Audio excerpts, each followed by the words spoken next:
जय बाळमा मित्रांनो, आज शिवजयंती आणि या शिवजयंतीनिमित्त तुम्हा सर्वांना शिवमय सह्याद्री एवढ्या शुभेच्छा।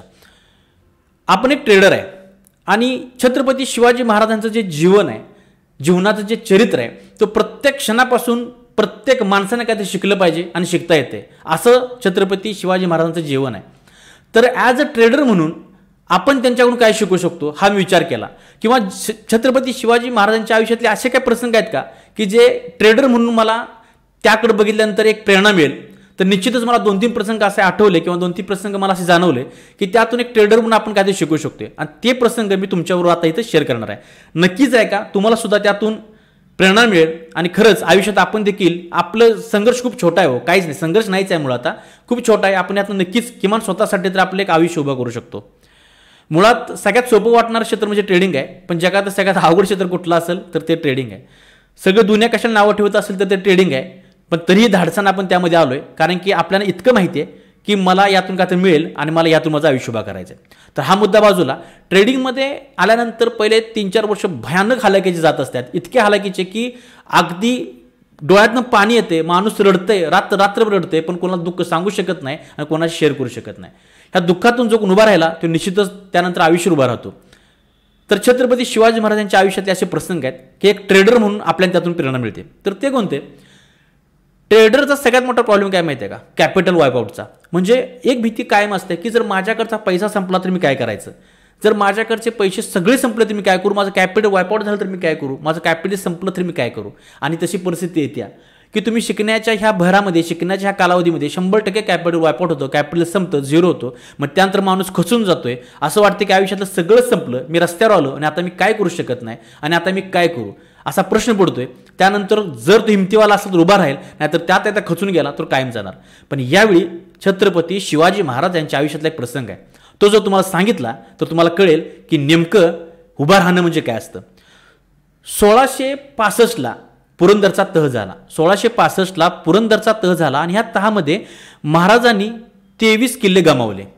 जवळपास 40च्या वर काहीतरी किल्ले होते, त्यातले 23 किल्ले महाराजांना ह्या पुरंदरच्या तहामध्ये गमावे लागले।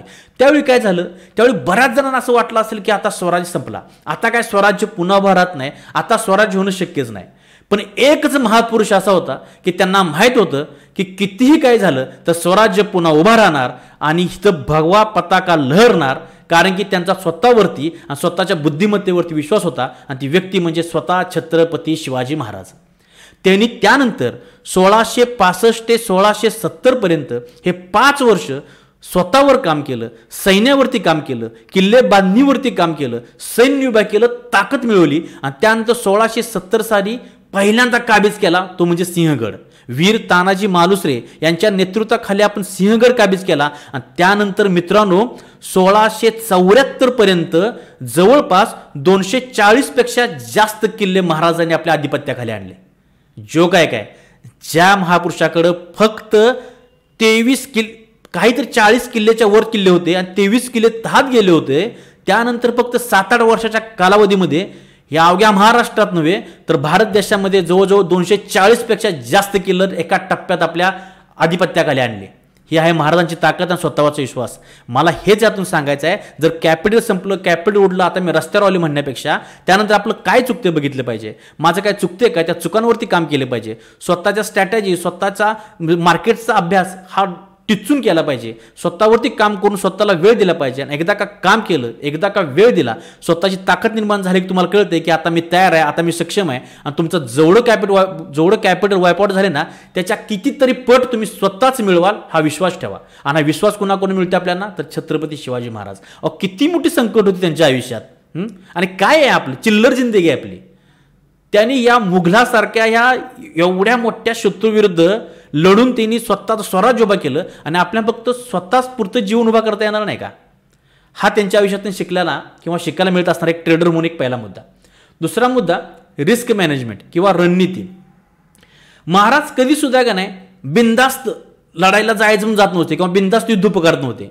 कुठलंही युद्ध पुकारत असताना, कुठलीही लढाई करत असताना महाराज त्याची परफेक्ट इत्तंभूत पिन ना पिन माहिती काढायची, माहिती घ्यायची आणि मगच युद्धात उतरायचे। अगदी सुरतेवर स्वारी केल्या त्यांनी, त्यावेळी सुद्धा कुठल्या घरात किती सोनं आहे हे सुद्धा त्यांना माहीत होतं. त्यावेळी त्या स्वाऱ्या त्या करायचे. इतकंच काय, अफजल्याला ज्यावेळी ठोकला त्यावेळी त्यांनी अफजला ताकदीनं मोठा, शरीराने मोठा, तरी सुद्धा महाराजांनी त्याला एका मिनिटात त्याचा कार्यक्रम केला होता. ह्याच्या पाठीमागे काय माहिती आहे का, महाराजांनी अफजल्याचा कणाचा अभ्यास केला होता. महाराजांना माहीत होतं की हा जो माणूस आहे ह्याच्या नसा कुठं कुठं आहेत, ह्याला कसा आपण झोपवू शकतोय. त्याच पद्धतीनं आपण सुद्धा ट्रेडिंगमध्ये केले पाहिजे. बिंदास कधीच घुसायचं नाही. बिंदास घुसलो, वाटतंय म्हणून घुसलो, दिसले म्हणून घुसतोय, ह्यानं सांगितले म्हणून घुसलो, असं नाही. आपलं रिस्क मॅनेजमेंट, आपलं त्या ट्रेडिंग विरुद्ध आपलं मॅनेजमेंट परफेक्ट पाहिजे. आपण म्हणतो की ऑपरेटर आपले एसएल खात आहेत, ऑपरेटर आपला पैसा वायपट करतात.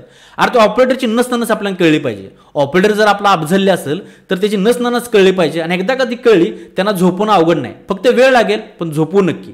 तर रिस्क मॅनेजमेंट पाहिजे. उगाच बिंदास्त घुसून अजिबात हातात काय लागणार नाही, पण अभ्यास करून घुसलं तर अफजलासारखा शत्रूसुद्धा आडवा करायला जास्त वेळ लागत नाही. आणि तिसरी गोष्ट शिवाजी महाराजांच्या चरित्रावरून शिकायला मिळाली ॲज अ ट्रेडर म्हणून, ती म्हणजे स्मार्ट ट्रेडिंग किंवा गनिमी कावा. महाराज बघा काय करायचे. महाराजांना शत्रू किंवा ही मुघल आहेत ही किती डिवचत असतील विचार करा त्या काळी, की महाराजांनी काय तर चुकावं, काय चुकीचं पाऊल टाकावं, पण महाराज एकदाही चुकीचं एक क्षण सुद्धा वागले नाहीत. का? कारण त्यांना माहित होतं हे सगळी पुढच्या जी चाल आहे त्यांनी मला उकसवता येत, ते कळलं का. महाराज शत्रूला आपल्या दारापर्यंत आणायचे आणि आपल्या दारात आणून त्याचा कार्यक्रम करायचे, कळलं का. आणि महाराज त्या काय म्हणतात गनिमी कावा किंवा गोरट टॅक्टिस त्याला म्हणायचं आपण. गनिमी काव्यात जे ह्या भारताला किंवा ह्या अख्ख्या जगाला जी गनिमी काव्याची जी भेट दिल्या ती महाराजांनी दिल्या. हे गनिमी कावा करायला महाराज तरबेज होते आणि या गनिमी कावानं भल्या भल्यांच्या नाकी न वाढलं होतं. त्याच पद्धतीनं महाराजांना किती जर उकसवलं तरी महाराज उकसत नव्हते आणि थांबून शांत राहून त्यांचा व्यवस्थित त्यांच्या टप्प्यात आल्यानंतर गनिमी कावा करून पुढच्या शत्रूचा असं पाणी पाजायचे की त्यांच्या येणाऱ्या पुढच्या 10 पिढ्या लक्षात राहतील, त्यांच्या पुढच्या येणाऱ्या 10 पिढ्यांच्या ते लक्षात राहील. त्याच पद्धतीनं आपल्या सुद्धा ट्रेडिंगमध्ये आपल्याला मार्केट उकसवते, ये तुझ्यासारखं चाललंय बघ, पडतोय बघ, मी वर जातोय बघ, ये घे की. मग आपण त्यामध्ये उकसून जाऊन किंवा राग आला, आपण म्हणतो ना रिवेंज, राग आला म्हणून घुसतोय, राग आला म्हणून बाहेर पडतोय, राग आला म्हणून कॅपिटल टाकतोय. का राग यायचा? राग येऊन चालणार नाही. आपल्याला शांत राहिलं पाहिजे, आपण शांतपणे उभं राहिलं पाहिजे आणि आपण सुद्धा मार्केटबरोबर गनिमी कावा केला पाहिजे. जेव्हा मार्केटमध्ये संधी घावल, जिथं फट घावल तिथं अशा पद्धतीने घुसायचं मग की बासच. हेच आपण महाराजांनी शिकायचं आहे की शांत राहायचं. किती उकसवलं तरी उकसलं नाही पाहिजे, शांत राहिलं पाहिजे. कारण की एक ना एक दिवस शत्रू आपल्या टप्प्यात येतोय, तसं मार्केट आपल्या टप्प्यात येते. आल्यानंतर मात्र गनिमी कावा करून त्याचा कार्यक्रम करायचा. इतकंच. बाकीचं जे काय एक मनात विचार आले ते आपल्या पूर्वी मी स्पष्ट असे ओघवते मांडलेले आहेत. यातून काय चूक झाली असेल तर मनापासून माफी मागतो. बाकी पाहत राहा ट्रेड विथ चेतन. जय हिंद, जय शिवराय, जय बाळूमामा.